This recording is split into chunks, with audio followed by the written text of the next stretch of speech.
स्वागत है आप सभी का एक न्यू वीडियो पर। देखिए एमपी बोर्ड एग्जामिनेशन का रिजल्ट कुछ ही दिनों में अनाउंस हो जाएगा, क्योंकि आप सभी के बोर्ड एग्जामिनेशन की कॉपी चेकिंग का काम पूरा हो चुका है। यानी कि 100% कॉपी चेक हो चुकी है। इसकी इन्फॉर्मेशन मैंने आपको अपनी प्रीवियस वीडियो में दी थी एंड ये भी बताया था कि कॉपी चेकिंग के बाद मैक्सिमम 10 दिन का टाइम कंज्यूम होता है। उसके बाद आपका जो रिजल्ट है वो अनाउंस कर दिया जाता है। तो इसमें कोई परेशानी की बात नहीं है, आपका जो रिजल्ट है वो टाइम पर ही अनाउंस हो जाएगा। यानी कि जो एक्सपेक्टेड डेट्स मैंने आपको बताई थी उन्हीं के बीच में अनाउंस हो जाएगा। पर यहाँ पर एक दिक्कत सामने आ गई है, या फिर ये कहें कि टीचर्स की तरफ से कुछ ऐसी मिस्टेक की जा रही है जिससे कि आपका जो रिजल्ट है वो भी इफेक्ट हो सकता है। यानी कि जितने मार्क्स आपने सोचे होंगे, जितने परसेंटेज आपने एक्सपेक्ट किए होंगे, हो सकता है कि उतने आपके आए ना रिजल्ट में उतने शो ना ही किए जाए। एंड आप ये सोचो कि हमने तो पेपर पूरा किया था फिर भी हमारे मार्क्स कम आए। तो ये सब किन कंडीशन में होता है एंड एमपी बोर्ड की तरफ से इसके ऊपर क्या एक्शन हो रहा है एंड एक रैंडम चेकिंग का भी टर्म सामने आ रहा है। तो ये सब क्या है वो सब मैं आपको आगे बताता हूँ। वीडियो में एंड तक बने रहिए। नए तो सब्सक्राइब के साथ साथ नोटिफिकेशन आइकन जरूर से ऑन करके रखिएगा। एमपी बोर्ड एग्जामिनेशन की सारी अपडेट्स आपके टाइम पर पहुंच जाएंगी। अब देखिए ये अपडेट सामने आ रही है, इसमें आपको कुछ चीजें बताई जा रही हैं। आप चाहें तो वीडियो पॉज करके पूरी अपडेट पढ़ सकते हैं। बाकी मैं आपको मेन पॉइंट्स बता देता हूँ, क्योंकि यहाँ पर 10th और 12th के साथ साथ 5th और 8th की भी कुछ चीजें बताई जा रही हैं, क्योंकि दोनों का ही कॉपी चेकिंग का काम खत्म हो चुका है एंड दोनों का ही जो रिजल्ट है उनकी जो डेट्स है वो आपस में मिक्स हो सकती है। मैंने आपको बताया था कि 15 से 20 के बीच में दोनों के ही चांसेस है कि दोनों का ही रिजल्ट एक ही टाइम पर अनाउंस हो सकता है। तो यहाँ पर कुछ ऐसी चीजें आपको बताई जा रही हैं जो कि टीचर्स की तरफ से मिस्टेक की जा रही है। मैंने आपको बताया था कि कॉपी चेकिंग के बाद आपका जो डेटा है, आपके जो मार्क्स है वो एमपी बोर्ड में भेजे जाते हैं। यानी कि एमपी बोर्ड का एक पोर्टल है, वहाँ पर अपडेट किए जाते हैं। तो ये जो मार्क्स आपके फीड किए जाते हैं इसमें काफी सारी मिस्टेक्स की गई थी प्रीवियस सेशन में। वही चीज यहाँ पर बताई जा रही है कि इस सेशन में भी ऐसा कुछ ना हो। एंड यहाँ पर कुछ जगह ऐसा हुआ भी है, उसमें यहाँ पर 4 से 5 मिस्टेक सामने आ रही हैं जो कि टीचर्स की तरफ से की जा रही हैं। वन बाय वन करके मैं आपको बताता हूँ, क्योंकि ये सारी चीजें आपके साथ भी हो सकती हैं। उसके बाद मैं आपको बताऊंगा कि ये जो रैंडम चेकिंग है ये क्या है। तो जो फर्स्ट मिस्टेक है वो तो काफी ज्यादा कॉमन है। इसके कारण काफी सारे बच्चों के साथ ऐसा हुआ था प्रीवियस सेशन में कि बच्चों ने पेपर तो पूरे दिए थे,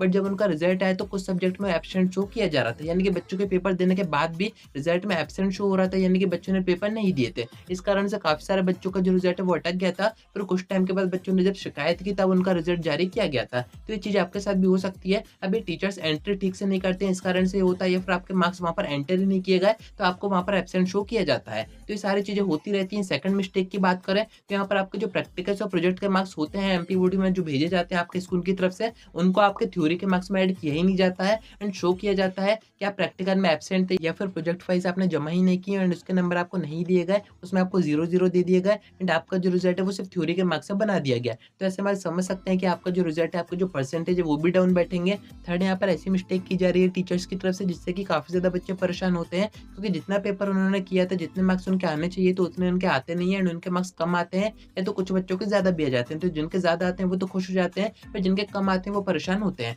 होता क्या है, आपके जितने भी मार्क्स आए थ्योरी में अब वो भेजे जाते हैं आपके सेंटर से एमपी बोर्ड में, यानी कि पोर्टल पर फीड किए जाते हैं। अब वहां पर हो सकता है कि कुछ मार्क्स फीड करने में मिस्टेक हो जाए, या फिर कुछ मार्क्स आपके ऊपर नीचे हो जाए। आपके 50 मार्क्स आ रहे थे, आपके 40 भेज दिए जाए, तो ऐसे में 10 नंबर का नुकसान होता है। तो ऐसे में भी आपके अगर रॉन्ग मार्क्स वहां पर भेजे जाते हैं एमपी बोर्ड में, तो आपका जो रिजल्ट है वो भी उन्हीं मार्क्स से बना दिया जाता है। तो ऐसे में भी नुकसान किसी का नहीं होता है, नुकसान बस आपका होता है। अब अगर आप कॉन्फिडेंट हो कि आपने पेपर पूरा किया था, आपके इतने मार्क्स आने चाहिए थे, फिर भी आपके कम मार्क्स आए, तो आप रीचेकिंग करवा सकते हैं, या फिर आप अपनी जो आंसर बुक है यानी कि जो आंसर शीट है उसको मंगवा के घर पे देख सकते हैं कि कहाँ पर के हमारे मार्क्स काटे गए हैं। तो ये सारी चीजें एमपी बोर्ड में होती रहती है। नेक्स्ट मिस्टेक की बात करें तो इसमें इतनी ज्यादा दिक्कत तो नहीं होती है, पर आपका जो रिजल्ट है वो उतना ज्यादा सिस्टमेटिक नहीं दिखता है। यानी कि होता क्या है कि आपके जो मार्क्स है, जैसे कि आपका हिंदी का पेपर हुआ उसमें आपके 40 मार्क्स आए हैं, आपका इंग्लिश का पेपर हुआ उसमें आपके 50 मार्क्स आए हैं। अब ये जो मार्क्स है ये कभी कभी ऊपर नीचे भी हो जाते हैं। ऐसा भी काफी बच्चों के रिजल्ट में देखा गया है कि जितने मार्क्स उनके दूसरे सब्जेक्ट में आने थे वो किसी और ही सब्जेक्ट में आ गए हैं, तो किसी और सब्जेक्ट के मार्क्स उनके दूसरे सब्जेक्ट में चढ़ा दिए गए हैं।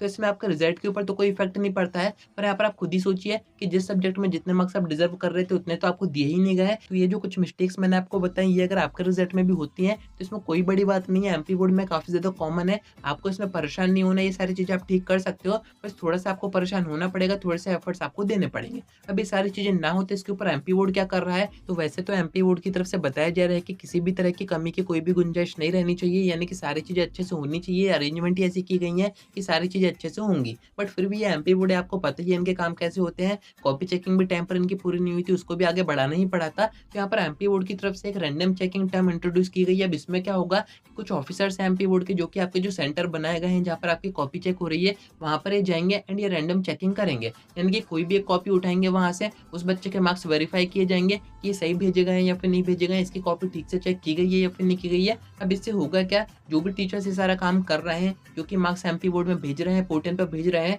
वो ये सारा काम ठीक से करेंगे। क्योंकि अगर कोई भी मिस्टेक पाई जाती है कि टीचर की वजह से अगर किसी बच्चे का रिजल्ट खराब हो रहा है, उसके मार्क्स कम आ रहे हैं या फिर वो बाद में शिकायत वगैरह कर रहा है, तो ऐसे में टीचर के ऊपर केस बनेगा, उसके ऊपर फाइन वगैरह भी होगा। इस कारण से ये सारी चीज़ें एमपी बोर्ड ने की हैं। ध्यान तो पूरा दिया जा रहा है, कुछ बच्चों की कॉपी 2 बार भी चेक की जा रही है, जो मार्क्स भेजे जा रहे हैं उसको दोबारा से वेरीफाई किया जा रहा है। सारी चीज़ें ठीक से हो रही हैं। जैसे ही आपका रिजल्ट प्रोसेस होगा, एमपी बोर्ड की तरफ से कोई ऑफिशियल नोटिस आएगा, उसकी इन्फॉर्मेशन मैं आपको दे दूँगा कि कब आपका रिजल्ट अनाउंस किया जाएगा। तो कनेक्टेड रहिएगा। आज की वीडियो में इतना ही। कोई डाउट आता है कमेंट करके पूछ सकते हैं या फिर आप मुझसे इंस्टा पर डीएम करके बात भी कर सकते हैं।